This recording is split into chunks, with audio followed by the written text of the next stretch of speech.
My girlfriend said she was infertile, then got pregnant by my best friend forever, until they tried to trap me for child support, but I made them pay for what they did to me. I, 29 male, grew up in a small town, the kind of place where people leave their doors unlocked and still wave at each other when passing by. Not much ever happened here. You went to school with the same people from kindergarten to senior year, and everyone knew your business whether you wanted them to or not. It was the kind of town where friendships weren't just friendships, they were lifelong connections. That's where Landon, 29 male, comes in. Landon wasn't just my best friend, he was more like a brother. We met in second grade when we got into a dumb argument over who could swing higher on the playground. The teacher forced us to sit next to each other during lunch as punishment, and somehow that turned into a lifetime of friendship. We did everything together. Sleepovers turned into late-night gaming marathons. Summers were spent building bike ramps in his backyard and jumping them until one of us wiped out, usually him. In high school, we played on the same sports teams, chased after the same crushes, and even planned to move to the city together after graduation. Life, of course, had different plans. I went to college for IT, while Landon stayed back home working odd jobs and figuring things out. We kept in touch, though, and whenever I came home for holidays, it was like nothing had changed. When I finally moved back for work a few years ago, we picked up right where we left off. Landon was still trying to figure out his career, bouncing between different jobs, but that never mattered to me.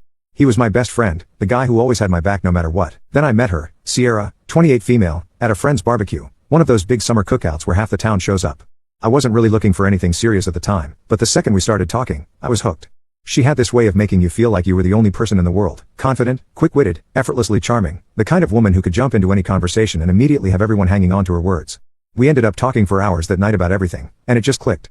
By the time the barbecue was over, she gave me her number without me even asking. That was Sierra, bold, sure of herself, completely different from anyone I'd ever dated before. Things moved fast after that, but it never felt rushed. Our relationship just felt natural. We had this easy rhythm, late-night drives, deep conversations about life, laughing at terrible movies. Everything just fit.